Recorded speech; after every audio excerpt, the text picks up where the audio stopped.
31 de julho. Santo Inácio de Loyola, fundador da Companhia de Jesus.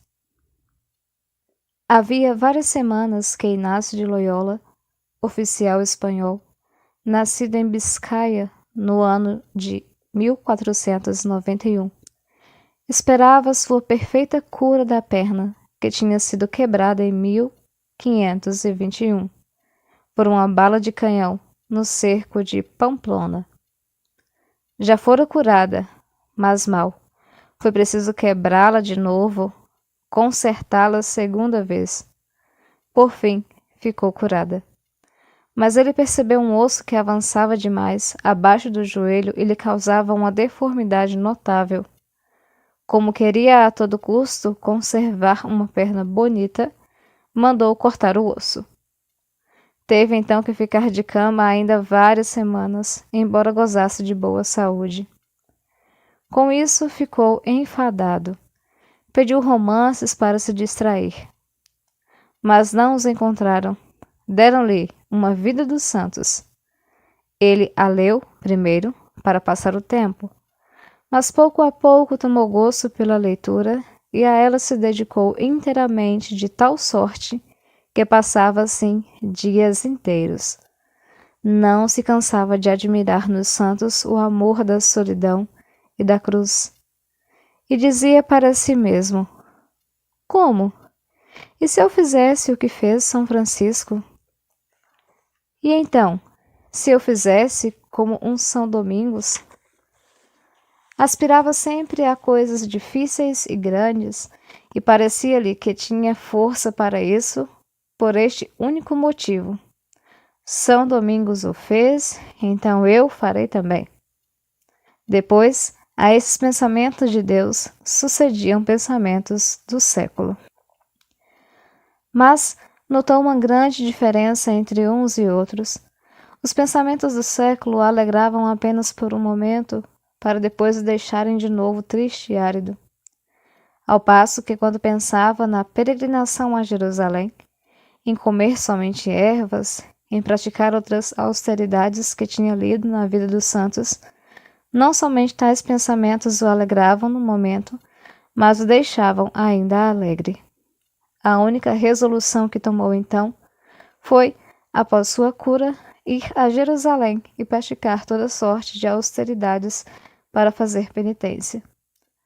Pensando no que faria a seu regresso de Jerusalém, veio-lhe à mente entrar na ordem dos cartuchos de Sevilha, sem se dar a conhecer, para ser menos estimado, e comer apenas ervas. Mas lembrando-se das penitências que se propunha fazer, temia não poder, entre os cartuchos, praticar o ódio que tinha concebido contra si mesmo. Um de seus criados, indo a Burgos, recomendou-lhe tomar-se informações sobre a vida desses religiosos. A narração causou-lhe prazer, mas ele ficou lá, preocupado com sua próxima partida. Tendo se despedido da família sem dar a conhecer seus projetos, foi sozinho a Montserrat. É um mosteiro de beneditinos, a um dia de Barcelona, construído sobre a montanha, toda coberta de rochedos e famoso pela devoção dos peregrinos que de todos os lugares do mundo vêm implorar socorro da Virgem e honrar-lhe a imagem milagrosa. Inácio aí fez uma confissão geral a um religioso do mosteiro. Foi o primeiro confessor ao qual manifestou seu plano de vida. Com seu conselho, deu a mula ao mosteiro, as vestes preciosas a um pobre mendigo, vestiu o hábito dos peregrinos, pendurou a espada e um punhal a uma pilastra, perto do altar de Nossa Senhora, diante do qual passou em oração a noite que precedeu a anunciação da Santa Virgem, em 1522. Ao despontar do dia, recebeu a Santa Comunhão e pôs-se a caminho para Manresa, pequena cidade, a 3 léguas, que só tinha de importante um mosteiro de São Domingos e um hospital para os peregrinos de enfermos. Inácio foi diretamente ao hospital. Lá teve grande alegria de ser posto no número dos pobres e em estado de fazer penitência sem ser conhecido. Começou a jejuar toda a semana a pão e água, exceto no domingo, quando comia um pouco de ervas cozidas, ainda misturando-lhes um pouco de cinza. Cingiu a cintura com uma corrente de ferro e tomou um cilício sob as vestes de pano de que se cobria. Castigava severamente o corpo 3 vezes por dia, dormia pouco e por terra. Maltratando-se assim, não teve outra vista no começo que imitar os santos penitentes e expiar suas desordens passadas. Concebeu depois o desejo ardente de procurar a glória de Deus em suas ações, e o desejo tornou o motivo de sua penitência mais puro e nobre. Refletindo sobre seu proceder, julgou que as macerações da carne o fariam adiantar pouco nas estradas do céu, se não procurasse sufocar em si os movimentos do orgulho e do amor próprio. Por isso mendigava o pão de porta em porta, apresentando um exterior grosseiro e sujo. Também, quando apareceu em Manresa, as crianças o apontavam atirando-lhe pedras e o seguiam pelas ruas com forte assoada.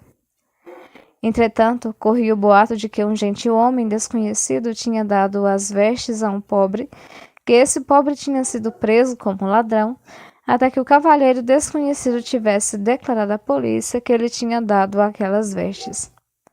A essa notícia, os habitantes de Manresa começaram a suspeitar de que o peregrino mendigo, de quem todos zombavam, poderia bem ser um homem ilustre que fazia penitência. Inácio, percebendo que o olhavam com vistas diferentes, retirou-se a uma caverna quase inacessível nos arredores e deu-se a penitências extraordinárias. Aí foi provado por tentações diversas como Nosso Senhor no deserto. Algumas pessoas que descobriram seu retiro, à força de o procurar, encontraram-no um dia desmaiado à entrada da caverna e o levaram, contra a vontade, ao hospital de Manresa, onde logo se perdeu a esperança de que vivesse. Os religiosos dominicanos, que lhe dirigiam a consciência, tiveram piedade dele e o levaram a um mosteiro por caridade. Os sofrimentos do corpo não eram os únicos, nem os maiores. O espírito das trevas atormentava-lhe a alma com tentações horríveis de desânimo e de desesperação. Por fim, entretanto, Deus restituiu-lhe a saúde do corpo e a tranquilidade da alma. Deixou-lhe mesmo entrever os mistérios do céu. Até aí, Inácio só tinha pensado em glorificar a Deus por sua própria santificação. Compreendeu então que Deus seria muito mais glorificado se trabalhasse também para a santificação dos outros. Não é muito, dizia, que eu sirva ao Senhor. É preciso que todos os corações o amem e que todas as línguas o bendigam. Saiu da solidão, moderou as austeridades, tomou um exterior menos repelente, pôs-se a falar aos homens das coisas do céu. Aquelas conversas produziram grande fruto de salvação. Muitos pecadores se converteram. Inácio aproveitou a esperança para redigir a continuação e o conjunto dos seus exercícios espirituais, próprios para tirar o homem do pecado e guiá-lo para a perfeição. Como aquela obra de Inácio lhe granjeasse novos louvores e a admiração do povo, deixou Manresa, do mesmo modo como tinha deixado Montserrat, e fez uma peregrinação a Jerusalém, como peregrino dos mais pobres, passando por Barcelona, Roma e Veneza. Seu desejo não era mais somente honrar os santos lugares, mas também trabalhar pela salvação dos cismáticos e dos infiéis. Durante a viagem, teve tempo de fazer muitas reflexões. Pensou que, para trabalhar na conversão das almas, era preciso ter conhecimentos que lhe faltavam, e que jamais poderia fazer algo de sólido sem o fundamento das letras humanas. Voltou então a Barcelona para estudar, a começar pela gramática latina. Tinha 33 anos quando se pôs a frequentar todos os dias a classe com os meninos. Como fazia para a maior glória de Deus e pela salvação das almas, nenhuma dificuldade o detinha. Para se manter sempre no espírito de piedade, lia frequentemente a imitação de Cristo, que considerava, depois do Evangelho, o mais piedoso do Espírito de Deus. Depois de 2 anos, foi estudar filosofia nas universidades de Alcalá e Salamanca. Continuava, ao mesmo tempo, a trabalhar pela salvação das almas, catequizando as crianças, exortando os enfermos. Como a heresia de Lutero e de Calvino mandava então, por toda parte, seus emissários, Inácio também foi suspeito de ser um deles. Mas as autoridades eclesiásticas, examinando-o de perto, reconheceram que era fiel filho da Igreja, tendo vindo de Salamanca para aperfeiçoar-se em Paris nos seus estudos. Aí comunicou seu zelo a uma meia dúzia de companheiros, com os quais se consagrou a Deus no dia da Assunção da Santíssima Virgem em 1534, na capela subterrânea da igreja de Montmartre. Foi essa a origem da Companhia de Jesus, que tanto fez bem à Igreja de Deus para a conversão dos infiéis, dos hereges, dos pecadores e para o progresso dos justos nas vias da perfeição. Entre os primeiros discípulos de Santo Inácio, admiramos sobretudo São Francisco Xavier, apóstolo da Índia. Oh, quem poderia dizer os frutos incontáveis de salvação que produziu aquela leitura casual da vida dos santos. A resolução de Inácio e dos companheiros era ir a Jerusalém, trabalhar pela salvação das almas, ou então, se a providência pusesse obstáculo à viagem, ir oferecer-se ao Papa para servir a Igreja sob suas ordens. Com tal fim, determinaram encontrar-se em Veneza, para de lá ir ao Oriente. Inácio, para regular os negócios, viajou para a Espanha, onde suas instruções operaram um grande bem. Passando da Espanha a Veneza, lá viu o companheiro chegar a 8 de janeiro de 1537. Eram 11 ao todo, e esperando navegação favorável, entregaram-se a toda sorte de boas obras, como catequizar os ignorantes e servir aos enfermos nos hospitais. Passando o ano e não havendo nenhuma probabilidade de que a navegação fosse livre, ficou resolvido que Inácio Lefebvre e Lenés iriam a Roma expor ao Santo Padre suas intenções e de todo o grupo, que os outros, entretanto, se distribuiriam pelas universidades mais famosas da Itália para inspirar a piedade aos jovens que estudavam e recrutar ainda algum deles. Antes de se separarem, determinaram uma maneira de viver uniforme e comprometeram-se a observar as regras seguintes. Primeiro, que se hospedariam nos hospitais e viveriam de esmolas. Segundo, que aqueles que estivessem juntos seriam superiores por sua vez, cada um uma semana, para que o fervor não os levasse muito longe, se não marcassem limites uns aos outros para as penitências e o trabalho. Terceira, que pregariam nas praças públicas e em outros lugares onde lhe fosse permitido fazê-lo, que em sua pregação lhes falariam da beleza e das recompensas da virtude, da feiura e do castigo do vício, mas que o fariam de uma maneira conforme à simplicidade do Evangelho e sem os vãos ornamentos da eloquência. Quarto, que ensinariam às crianças a doutrina cristã e os princípios dos bons costumes. Quinto, que não receberiam dinheiro por suas funções e que, servindo o próximo, procurariam unicamente a Deus. Inácio disse-lhes ainda que, estando todos reunidos para combater as heresias e os vícios, sua sociedade tinha somente o nome de Companhia de Jesus. O Papa Paulo III recebeu com alegria o oferecimento de Inácio e de seus companheiros. Para começar a servir-se desses novos operários, desejou que Lennes e Lefebvre ensinassem teologia no Colégio da Sapiência, aquele a escolástica e este a escritura sagrada. Inácio empreendeu, sob sua autoridade apostólica, a reforma dos costumes, por meio dos exercícios espirituais e das instruções cristãs. No entretanto, os novos apóstolos em Veneza e em Roma, mais de uma vez foram acusados e caluniados, especialmente por um emissário da heresia. Mas sua inocência foi sempre constatada e a calúnia confundida. Finalmente, Paulo III confirmou o Instituto de Inácio sob o nome de Companhia de Jesus, por sua bula de 27 de setembro de 1540.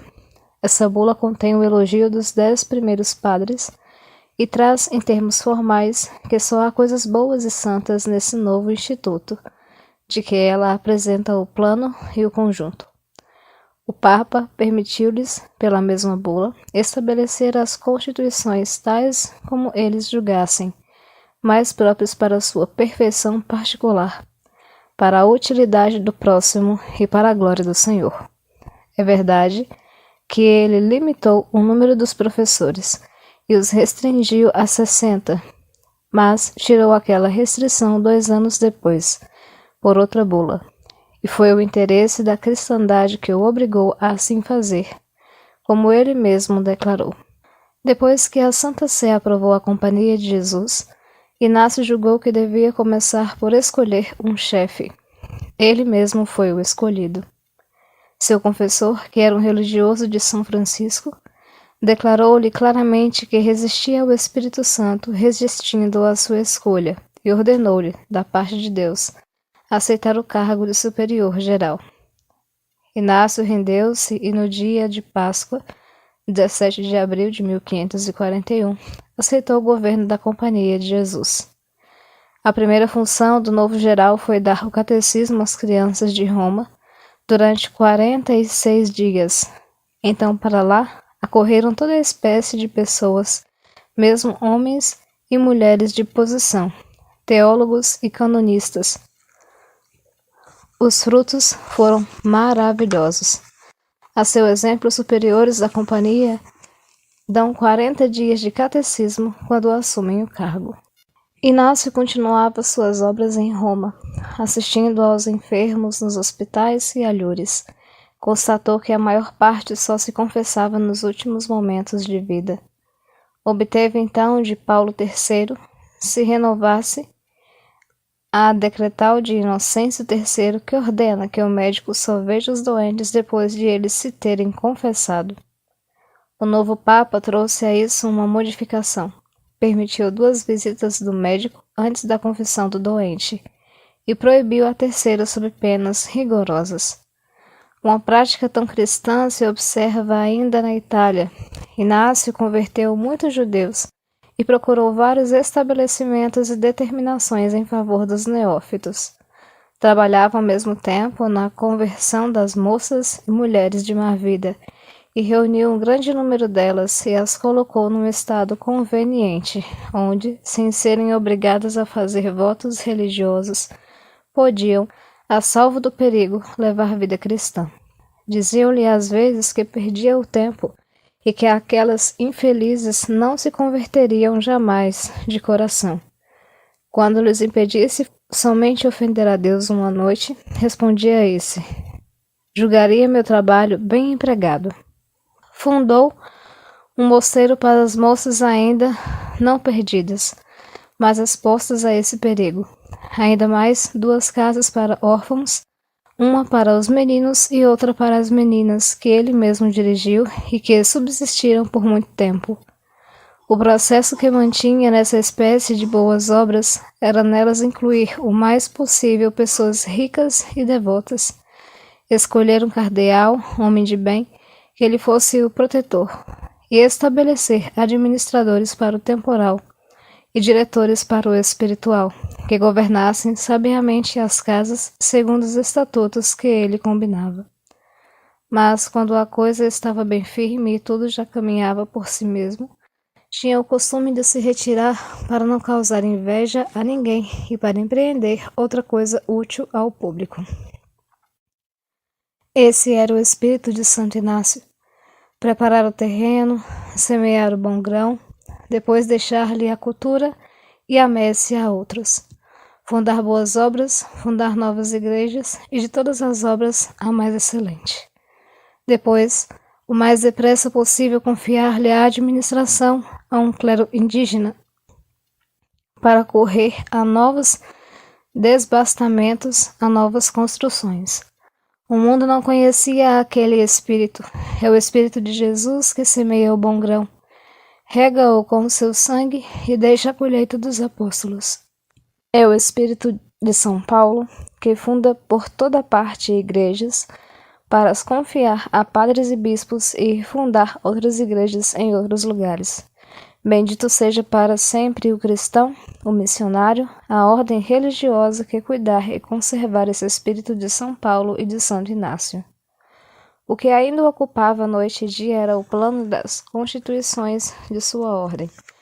Para lhe sentir bem o espírito e o conjunto, temos que lhe tomar o oposto do que vemos em Lutero, Calvino e Henrique VIII. Como chefe da Companhia de Jesus, Santo Inácio tinha um espírito de seu Senhor, como o apostolado de Lutero tinha um espírito do seu. Jesus, Deus eterno, fez-se homem, entregou-se à morte por amor à sua Igreja, a fim de a santificar e de a representar a si mesmo, como esposa sem mancha. Afirma estar com ela todos os dias até a consumação dos séculos. Manda-lhe o Espírito Santo para ficar com ela eternamente.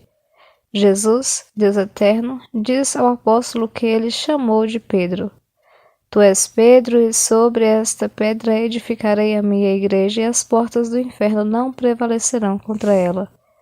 E eu te darei as chaves do reino dos céus, e tudo o que ligares na terra será ligado no céu, e o que desligares na terra será desligado no céu. Apacenta meus cordeiros, apacenta minhas ovelhas. E somente um rebanho e um só pastor.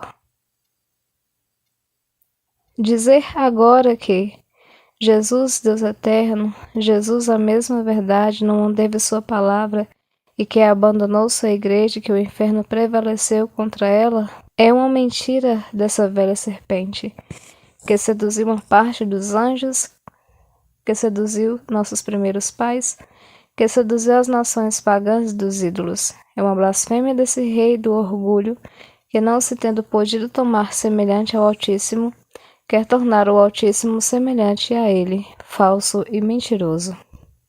Cristãos, soldados de Cristo, alerta, eis o inimigo.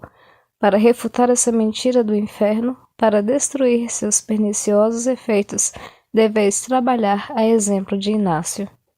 Levar a Deus todo homem e todos os homens, pela unidade da fé, da esperança e da caridade, sem distinção de grego nem de bárbaro, é esse o fim da Igreja Católica, esse o fim da Companhia de Jesus, esse o voto de todo cristão fiel.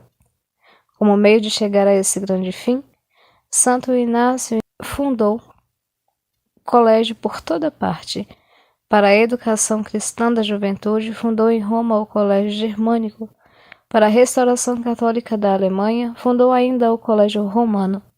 Para a regeneração cristã e científica do inteiro universo. Havia muito tempo a saúde de Santo Inácio, minada pelo trabalho ininterrupto, ameaçava ruína. Ele via aproximar-se o fim, não deixava, porém, de ocupar dos cuidados com a companhia, reclamava. Por fim, o mal foi mais forte que sua coragem. Embora suas enfermidades, que aumentavam todos os dias com a idade, não lhe permitissem agir por fora, queria que lhe dessem conta das boas obras de vulto que se faziam na Itália e alhures. Sentindo-se um dia mais fraco que de costume, considerando que a obediência era a alma e o caráter de sua ordem, mandou chamar o companheiro de seu secretário e, depois de lhe ter dito que não poderia viver por muito tempo, acrescentou: Escrevei, depois que a companhia saiba os meus últimos. É isso que desejo. meus últimos pensamentos sobre a virtude da obediência e ditou-lhe o que segue. Primeiro, desde que eu entrar na religião, meu primeiro cuidado será abandonar-me inteiramente ao governo de meu superior.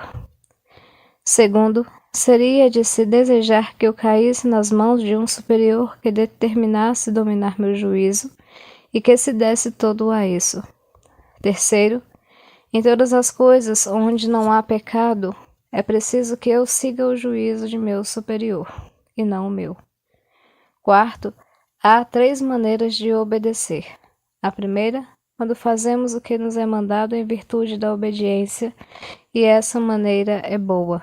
A segunda, que é melhor, quando obedecemos às simples ordens. A terceira, e a mais perfeita de todas, quando não esperamos a ordem do superior, mas a prevenimos e adivinhamos boa vontade.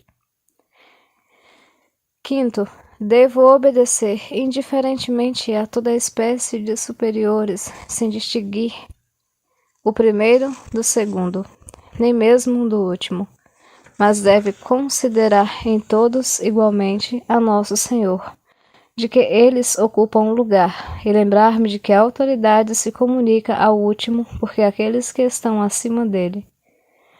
Sexto, se o superior julga que o que manda é bom, eu creio não poder obedecer sem ofender a Deus. A menos que isso me seja evidente, devo então desobedecer. Se, no entretanto, tenho dificuldade por algum escrúpulo, consultarei 2 ou 3 pessoas de bom senso e ater-me-ei ao que me disserem. E, se não me render depois disso, estou muito longe da perfeição que a excelência do estado religioso pede. Sétimo, enfim, não devo ser para mim mesmo, mas para meu Criador, e para aquele sob cujo governo me pôs, devo estar nas mãos de meu superior como uma cera mole, que toma a forma que se quer e faz tudo o que agrada. Escrever cartas ou não escrever, falar a uma pessoa ou não lhe falar, e outras coisas semelhantes. Oitavo, devo considerar-me um corpo morto, que de si mesmo não tem movimento algum, e como bastão de que um velho se serve, que toma ou deixa, segundo sua comodidade, de sorte que a religião se serve de mim, segundo julgar que lhe serei útil. Nono, não devo rogar ao superior que me ponha neste ou naquele lugar, ou que me dê este ou aquele emprego. Posso, no entanto, declarar-lhe meu pensamento e minha inclinação, contanto que eu me entregue a ele de todo, e que o que ele ordena me pareça melhor. Décimo, isso não impede que não se peçam coisas que não têm consequência, como seria visitar igrejas ou fazer outras devoções para se obter de Deus alguma graça. Todavia, com a condição que estejamos numa igual situação de espírito, seja que o superior nos conceda ou recuse o que lhe tivéssemos pedido. 11º, devo depender sobretudo do superior no que se refere à pobreza, não tendo nada de próprio e usado de tudo, como estátua que se pode despojar sem que ela se oponha nem se queixe. Esse, o testamento de Santo Inácio de Loyola, que morreu na sexta-feira, 31 de julho de 1556, às 5 horas da manhã, pronunciando o nome de Jesus. Tinha 65 anos. Havia desejado 3 coisas sobre a terra: ver os soberanos pontífices confirmar seu instituto, ouvi-los aprovar o livro dos exercícios espirituais e saber que as constituições da ordem tinham sido promulgadas por toda parte, onde trabalhavam alguns de seus discípulos. Seus 3 desejos se haviam realizado. Inácio morreu feliz. Foi beatificado em 1609 por Paulo V e canonizado em 1622 por Gregório XV. Enterraram Santo Inácio na pequena igreja dos jesuítas, colocada sob a invocação da Mãe de Deus. Em 1587, transportou-se seu corpo para a igreja da Casa Professa chamada Jesus, que o cardeal Alexandre Farnese tinha feito construir. Puseram-no em 1637 sobre o altar da capela, que tem o nome de Santo Inácio. Está encerrado numa caixa rica e muito preciosa. Santo Inácio de Loyola, rogai por nós. Também hoje comemora-se São Fábio, São Pedro II, São João Colombini e São Germano de Auxerre.